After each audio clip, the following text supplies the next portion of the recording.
আসসালামু আলাইকুম। আশা করি তোমরা সকলে ভালো আছো। আমরা গত ক্লাসে অর্থাৎ লেকচার 3.1 এ দেখেছিলাম যে কোয়া এবং চৌবাচ্চার ম্যাথ অনুশীলন। আমাদের আজকের ক্লাসের টপিক হচ্ছে বিভব শক্তি এবং গতিশক্তি। তাহলে চলো আমরা আজকের ক্লাসটি শুরু করি। দেখো, শক্তির রূপান্তর। শক্তির রূপান্তর হচ্ছে দুই ভাগে ভাগ করা যায়। মানে যে একটা হচ্ছে গতিশক্তি, যেটাকে আমরা যান্ত্রিক শক্তিও বলে থাকি, আর দ্বিতীয়টি হচ্ছে বিভব শক্তি। তাহলে আজকে আমরা এই দুটা জিনিসই দেখবো, গতিশক্তি আর বিভব শক্তি। তাহলে বুঝতে পারছো, শক্তির রূপান্তর অর্থাৎ কাজের রূপান্তরকে আমরা হচ্ছে গতিশক্তি এবং বিভব শক্তি হতে পারে। তাহলে একই জিনিস, কাজটাই কিন্তু আমরা বুঝতেছি এখনো, মানে আমাদের অধ্যায়টা হচ্ছে কাজ, সেই অধ্যায়টাই আমরা এখনো পড়তেছি। সব টপিকে আমাদের কাজের সাথে রিলেটেড থাকবে, বুঝছো? তাহলে চলো আমরা এখন হচ্ছে গতিশক্তির জিনিসটা আগে বুঝি। গতিশক্তিটা কি জিনিস আমরা একটু দেখি। ধরো এখানে এম ভরা একটা বস্তু আছে স্থির অবস্থায়, তাহলে ইকুয়ালস টু 0। এদিকে তুমি কি করলে, এফ পরিমাণ বল দিলে। তাহলে এফ পরিমাণ বল দিলে বস্তুটি কি স্থির অবস্থা থেকে গতিশীল লাভ হবে, গতিশীল হবে। তাহলে সেটা কত বেগে হলো, ভি বেগে গতিশীল হলো ধরে নিলাম।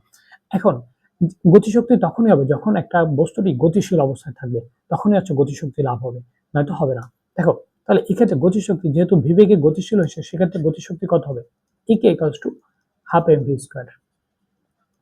দেখো এখানে এই এমটা হচ্ছে বস্তুটির ভর এবং ভিটা হচ্ছে যে বেগটা লাভ করবে সেই বেগের স্কোয়ার, এবং 2 দ্বারা ভাগ দিলে আমরা হচ্ছে গতিশক্তি পেয়ে যাবো। আচ্ছা, এটা তো আমরা কি দেখলাম, এটা হচ্ছে আনুভূমিক বরাবর দেখলাম। উলম্বভাবে কি গতিশক্তি হতে পারে না? হ্যাঁ, হতে পারে। দেখো কিভাবে হতে পারে। ধরো এখানে একটা তোমার হাতের মধ্যে একটা বল আছে, এম ভরের বল। তাহলে বলটা হাতের মধ্যে যখন আছে তখন বলটা কি স্থির। যখন বলটা উপরের দিকে ছুঁড়ে মারলে তখন কি একটা বেগ লাভ করলো, সেটা কত বেগ লাভ করলো, ভি বেগ। তাহলে দেখো তো এখানে সেক্ষেত্রে বেগ লাভ করছে, গতিশীল হয়েছে। এক্ষেত্রে কত, গতিশক্তি EK equals to half M V square. এখন এই যে EK equals to half M V square, এটা তো কাজ থেকে এসেছে, তাই না? তাহলে কিভাবে কাজ থেকে আসলো আমরা সেটা একটু প্রমাণটা দেখবো। দেখো অর্থাৎ EK equals to half M V square কিভাবে এসেছে এটাই আমরা দেখবো। দেখো, আমরা দেখবো হচ্ছে ক্যালকুলেশন পদ্ধতিতে, অর্থাৎ প্রমাণটা এখানে দেখাচ্ছি। প্রমাণ দেখো, প্রমাণ ডাব্লিউ ইকুয়ালস টু আমরা কি জানি, এফ ইন্টু হচ্ছে সরণ, ডিএস, ক্ষুদ্র সরণ নিয়ে কাজ করবো আমরা, কারণ ক্যালকুলেশনে ক্ষুদ্র জিনিসপাতি নিয়ে কাজ করতে হয়। দেখো এখন এফ এর পরিবর্তে আমরা কি লিখতে পারি, এম এ ইন্টু হচ্ছে ডিএস। এখন দেখো এম এম এর মতোই রাখলাম, কারণ এম তো ধ্রুবক। এখন এ কে তো ভাঙা যায় কিভাবে, এ ত্বরণকে কিভাবে পাই আমরা, বেগকে যদি সময়ের সাথে ডিফারেন্সিয়েশন করা যায় তাহলে কি আমরা পাই না? তাহলে আমরা লিখতে পারি না যে ডি ভি বাই ডিটি, অর্থাৎ নর্মালি বোঝো ত্বরণ কি, বেগের হার, অর্থাৎ এটাই তো ত্বরণ। এখন এখানে কি আছে, ডিএস লিখলাম। এখন এটাকে আমরা কি করতে পারি, দেখো এম লিখতে পারি। এখন একটু জোর করে একটা জিনিস আনবো, এটা ডিভি আছে এবং ডিএস আছে, আনলাম। কিভাবে আনতেছে একটু দেখো আগে। এখানে ডিএস আছে, এখানে ডি টি এবং হচ্ছে ডিএস, এই জিনিসটা লিখলাম। অর্থাৎ দেখো এই যে মনে করো, ধরে নাও এই যে এই ডিএসটা আর এই ডিএসটা যদি কেটে দিই আমি, কাটাকাটি যাই তো, উপর নিচ কাটাকাটি যাই, তাহলে সেক্ষেত্রে দেখো ঘুরে ফিরে জিনিসটা একই আসতেছে। এই যে ডিভির নিচে ডিটিটাই যাচ্ছে এবং হচ্ছে ডিএস এর মধ্যে আছে। এখন দেখো এটা একটু জোর করে আনছি, ইচ্ছা করে কেন আনছি দেখ বুঝতে পারবা। অর্থাৎ এম রাখলাম, এখন এই ডিভি আছে, ডিভির মধ্যে রাখলাম। দেখো এইটুকু আমরা আগে লিখবো, এইটুকু সমান আমরা কি লিখতে পারি, দেখো তো এস ইকুয়াল টু ভিটি জানতাম, তাহলে ভি ইকুয়ালস টু আমরা কি জানি, এস বাই টি জানি। তাহলে এই জিনিসটা আমরা লিখতে পারি না যে ভি এটুকু সমান ভিটা আগে লিখলাম, এখন এবং এই জিনিসটা এবার লিখলাম যে ডিভি এবং হচ্ছে ডিএস কিন্তু হচ্ছে তোমার এই ডিএস। তাহলে এই ডিএস কেটে দাও, থাকলো কি ডিভি। তাহলে m equals to v into হচ্ছে ডিভি। এখন হচ্ছে ইন্টিগ্রেশন করবো। দেখো দেখো আমার নিচে জায়গা নাই, আমি ইন্টিগ্রেশনটা এখানে একটু করে দিচ্ছি। দেখো তাহলে আমরা ইকে ইকুয়ালস টু আমরা কি লিখতে পারি, এটুকু একটু আলাদা জিনিস। হ্যাঁ দেখো ইকে ইকুয়ালস টু ইন্টিগ্রেশন করবো, এখানে একটা লিমিট থাকবে, যেহেতু বস্তুটি প্রথম অবস্থায় স্থির ছিল এবং পরে ভি বেগ লাভ করলো, এটাই হচ্ছে তোমার ইন্টিগ্রেশনের লিমিট। তাহলে এখানে দেখো ভির মধ্যে রাখলাম, এখানে ডাব্লু, আর এই ডাব্লু সমানটা কি পাইছি, এম ভি ইন্টু হচ্ছে ডিভি। এখন দেখো এমটা তো ধ্রুবক, আমি আগেই বলেছি, তাহলে এটাকে কি করতে পারো, এটাকে তো বাইরে করে নিয়ে আসতে পারো। তাহলে এম বাইরে করে নিয়ে এলে এখন তাহলে কি হচ্ছে, এই যে ভিটাকে ইন্টিগ্রেশন করো, ভিটাকে ইন্টিগ্রেশন করলে ভি স্কয়ার বাই হচ্ছে 2 এবং লিমিট থাকবে এখানে ভি ইকুয়ালস টু 0। এটা ভি, বুঝছো? তো একটু মুছে আমি ঠিক করে দিচ্ছি, দাঁড়াও।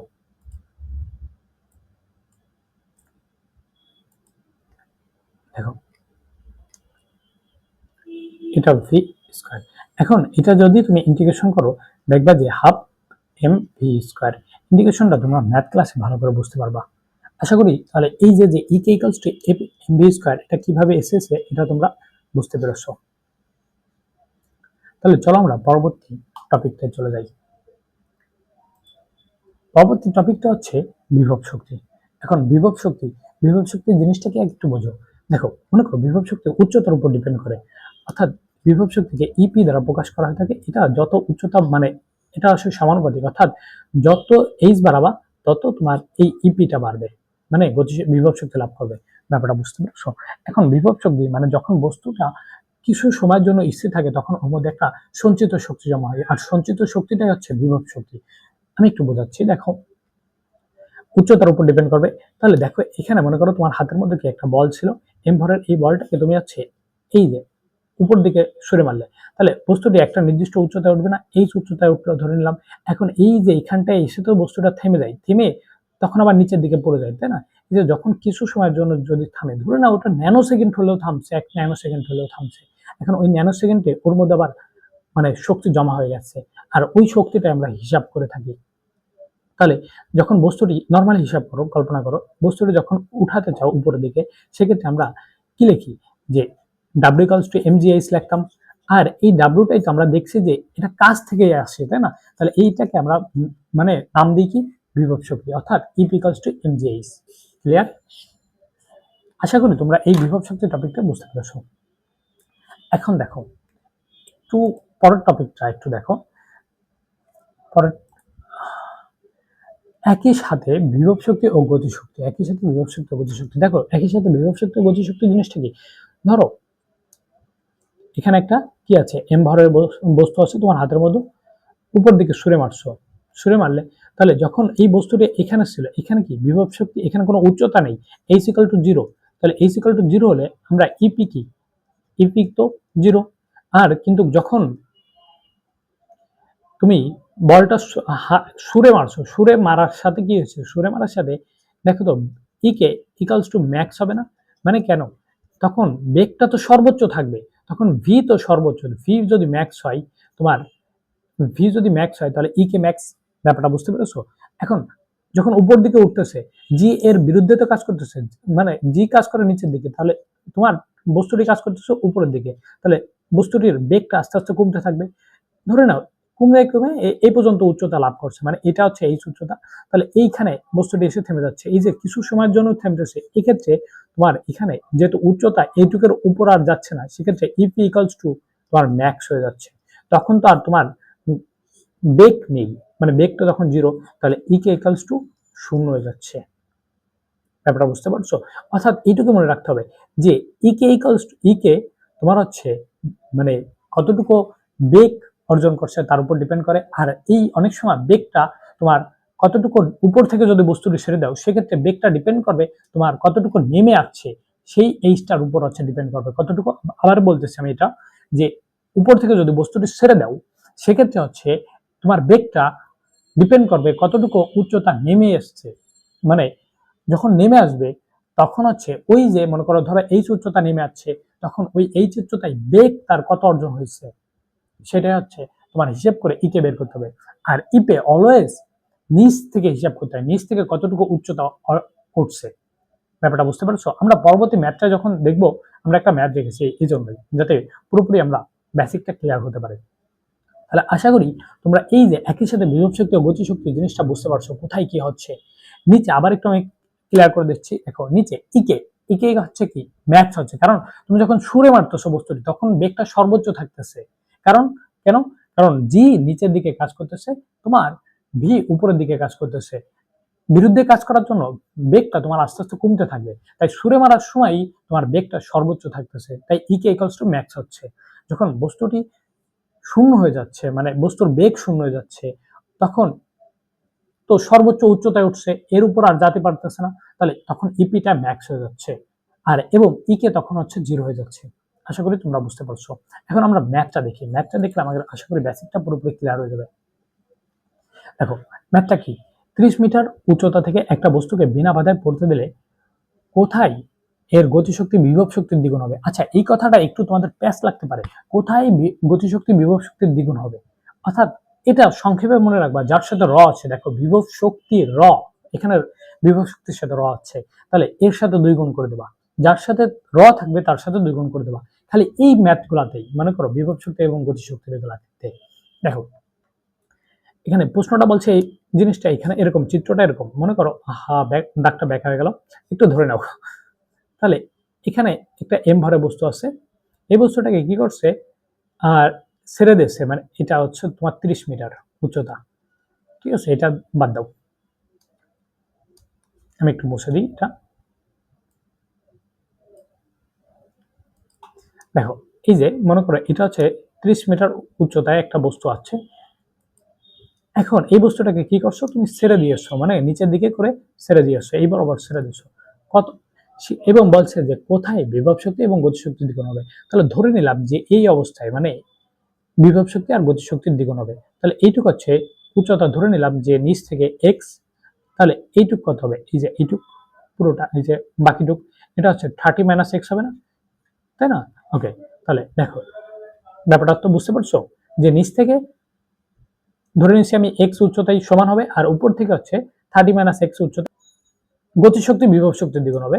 ওকে, দেখো তাহলে আমরা আগে ইপিটা বের করি, ইপি হচ্ছে কি এম জি, এই দেখে যাচ্ছি, এখন দেখো এম বস্তুর ভর বলে দেয় নাই, সো এম এম এর মতো রাখো, জি জির মতো রাখো, বা 9.8 লিখতে পারো। দেখো এইচ, আমি কি বলছি, বিভব শক্তি হচ্ছে সবসময় নিচ থেকে হিসাব করতে হবে, বিভব শক্তির উচ্চতা সবসময় নিচ থেকে হিসাব করতে হবে। দেখো তো এই যে এতটুকু উচ্চতা না তোমার, তাহলে এক্স, ব্যাপারটা বুঝতে পেরেছো, এক্স উচ্চতায় সমান হবে এক্স, তাহলে এটা গেল ইকে হাফ এম ভি স্কোয়ার, তাই তো? ওকে, এখন দেখো বস্তুটা উপর থেকে ছেড়ে দিচ্ছে, আমি কি বলছি, উপর থেকে ছেড়ে দিলে এই ভি স্কোয়ারটা মানে বেগটা তোমার হচ্ছে কতটুকু নেমে আছে তার উপর ডিপেন্ড করবে। ভি স্কোয়ার সমান আমরা কি জানি, ইউ স্কোয়ার প্লাস হচ্ছে 2 জি এইচ। দেখো এখানে বস্তুটি প্রথম অবস্থায় স্থির ছিল, সো এটা 0, তাহলে 2 জি জির মতো রাখলাম।